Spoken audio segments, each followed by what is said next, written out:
Bonjour et bienvenue dans ce second vlog du mois de la fantaisie.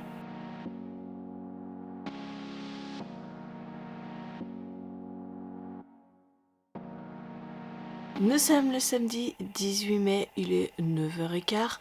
Je reviens vous parler de ma lecture.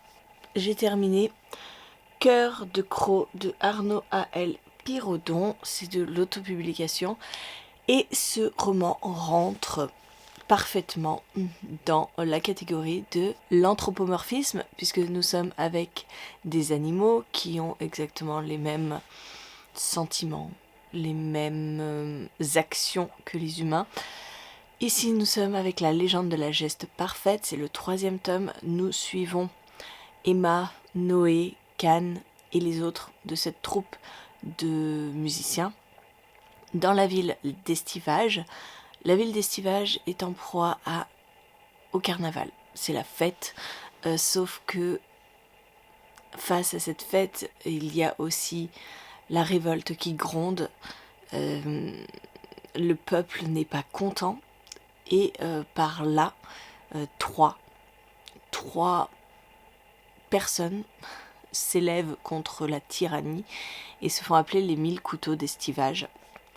Et donc la troupe ambulante de musiciens qui sont à la recherche de la geste parfaite vont faire la rencontre de ces 3 personnes qui à elles seules représentent le peuple. Et voilà, il va y avoir toute une histoire là-dessus.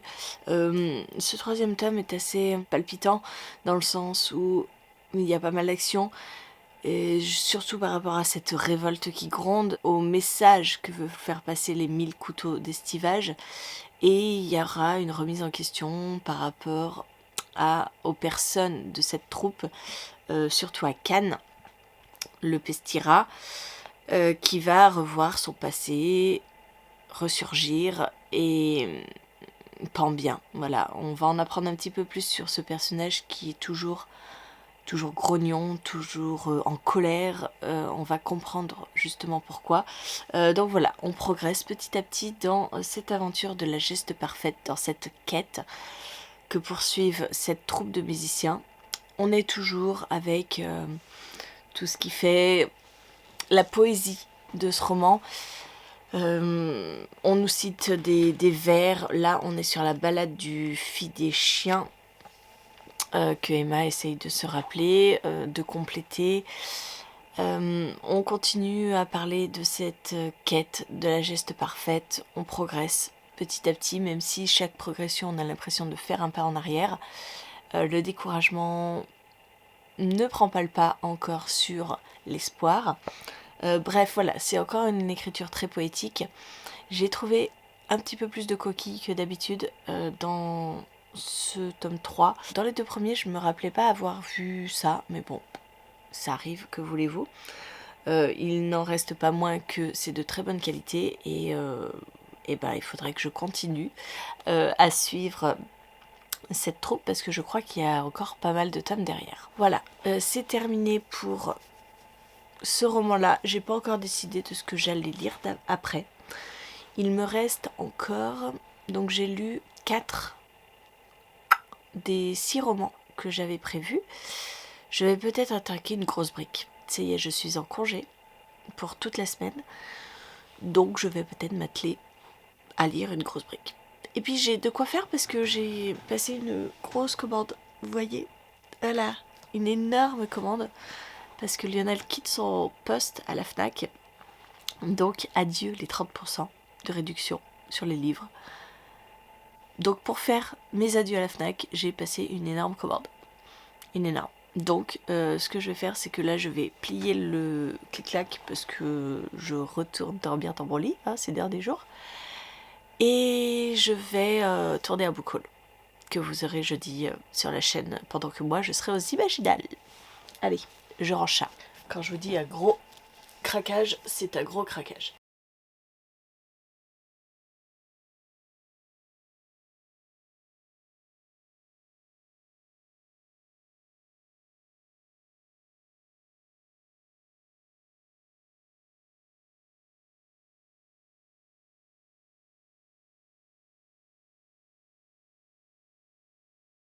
Et puis ce que vous ne voyez pas, c'est en dessous du canapé. Ce sont mes livres pour les imaginales. Nous sommes lundi 20 mai et je reviens parce que j'ai terminé Croc de loup, le tome 2, La malédiction du casoar des vents de Arnaud Druel.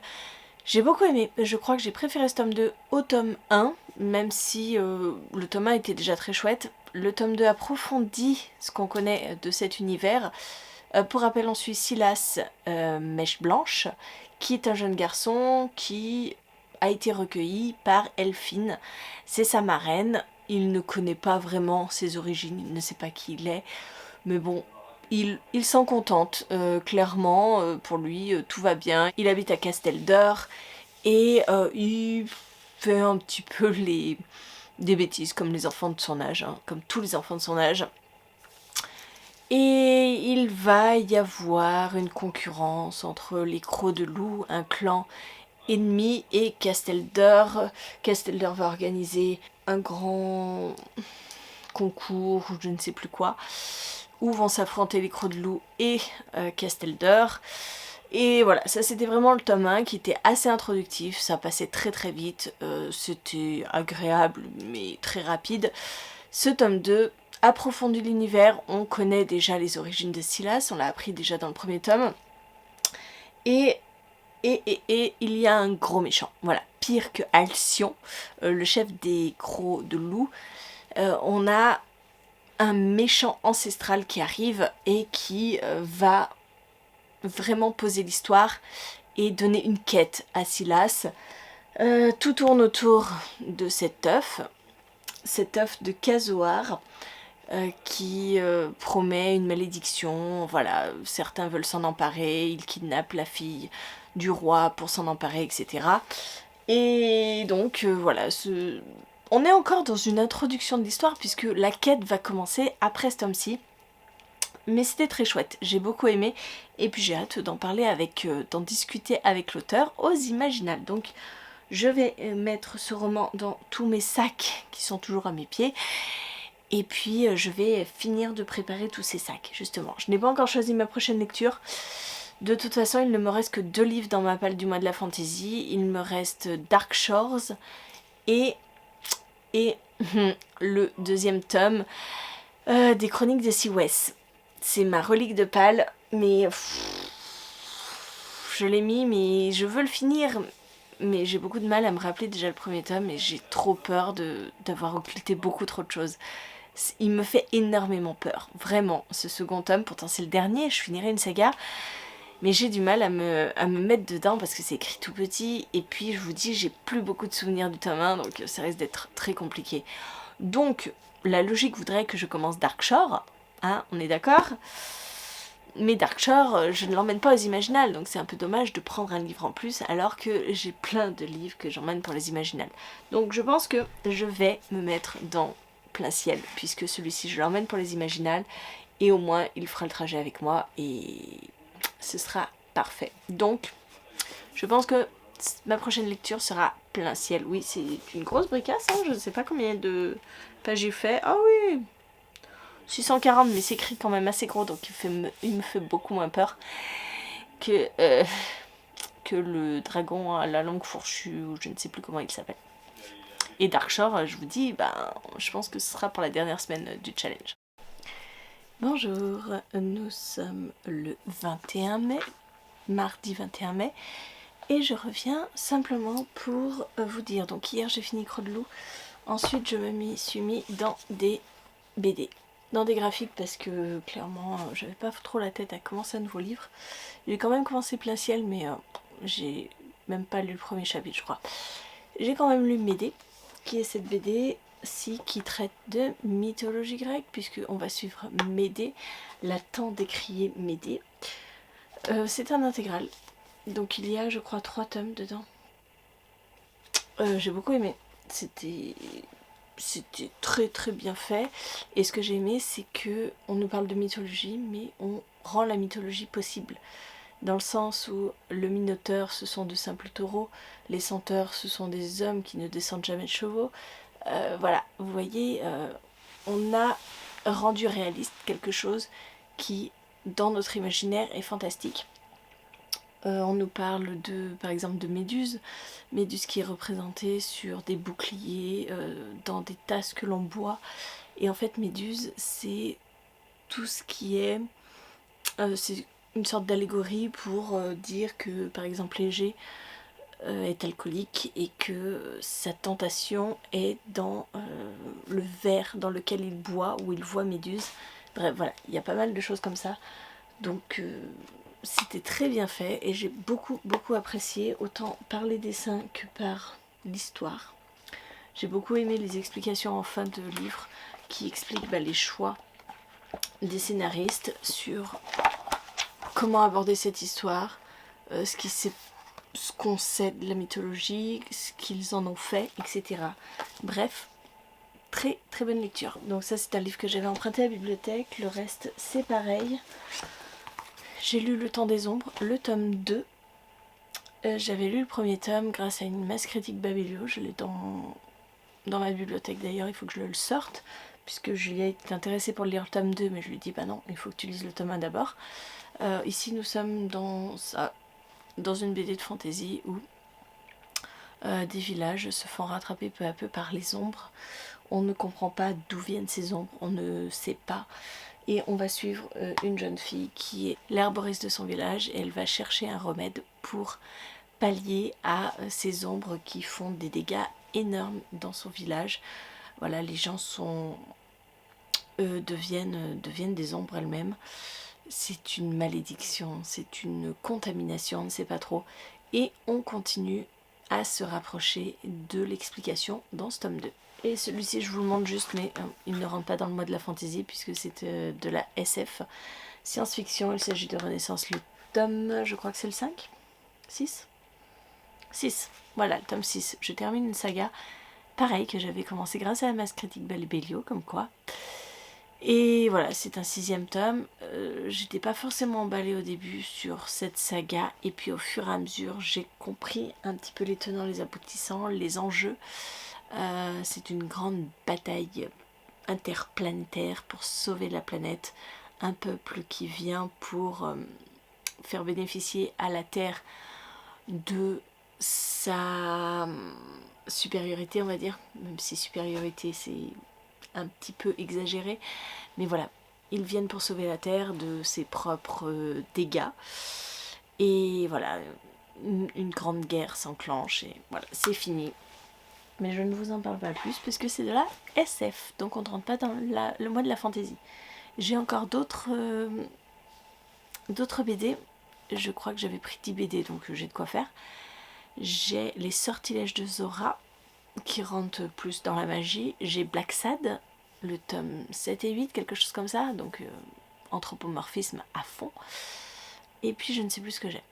Ah, j'ai Sacha et Tom Cruise chez les Mayas. Bref, voilà. Écoutez, je vais aller faire des courses puisque demain nous partons aux Imaginales.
Bonjour, j'espère que vous allez bien en ce mercredi 29 mai.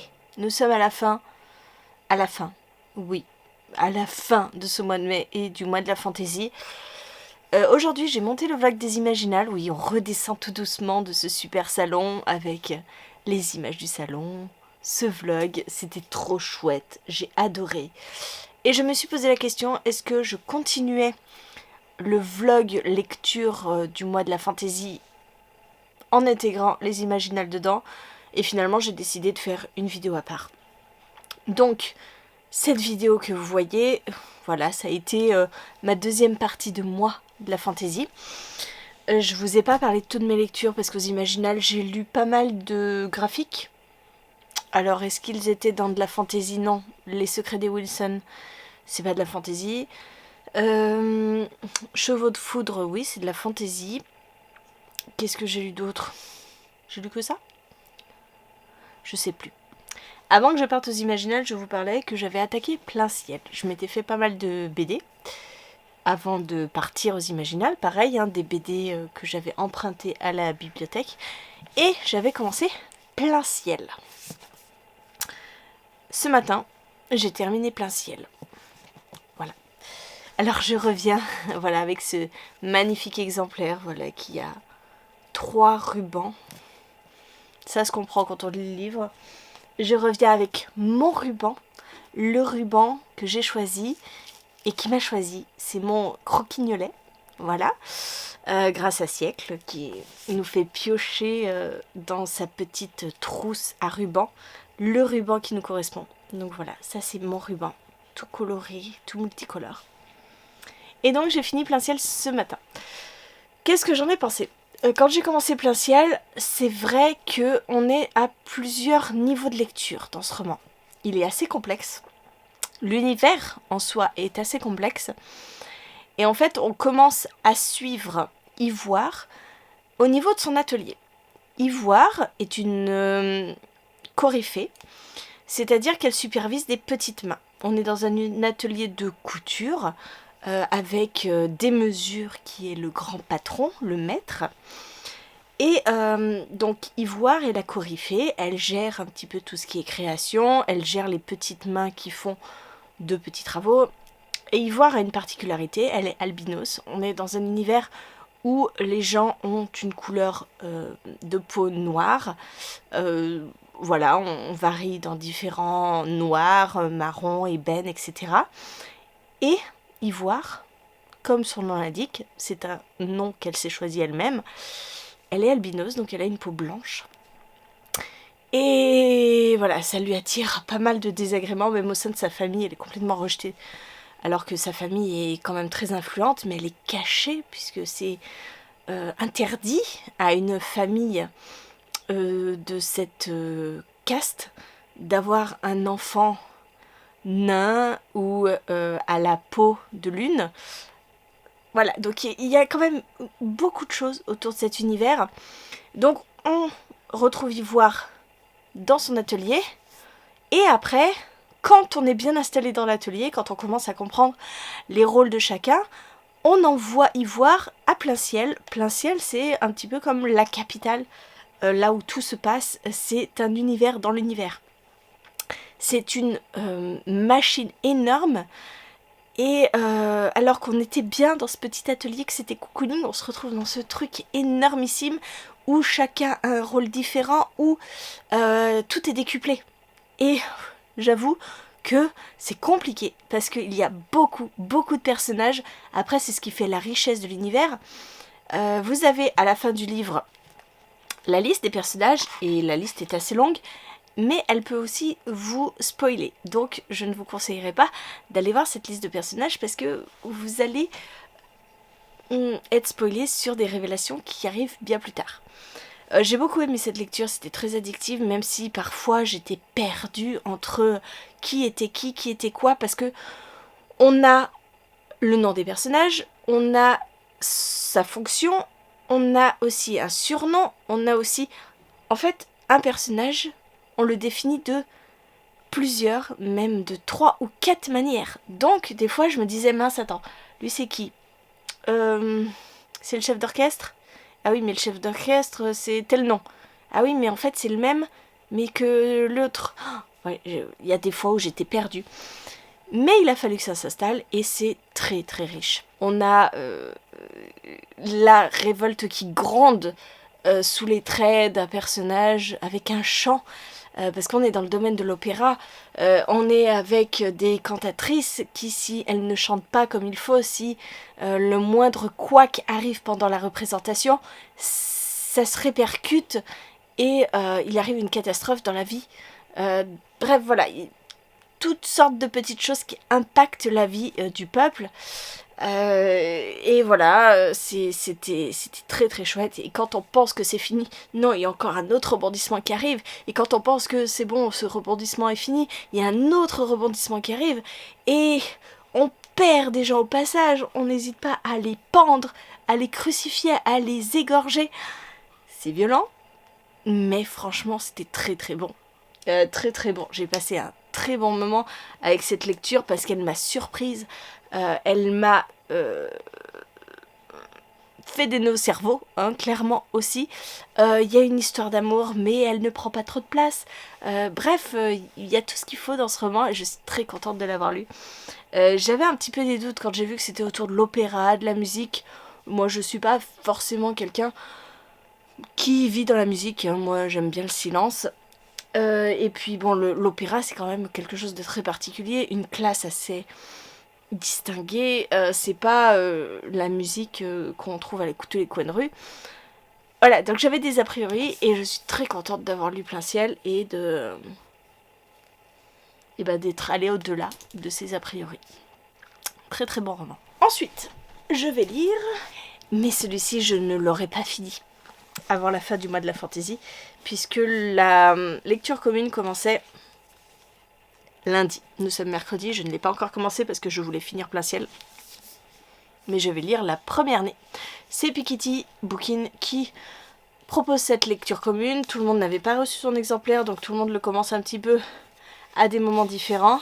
Je vous avais montré, je ne sais plus si je vous avais montré les petits goodies que j'avais eus avec la signature de Amy Armand, hein, bien sûr, qui est où? Là.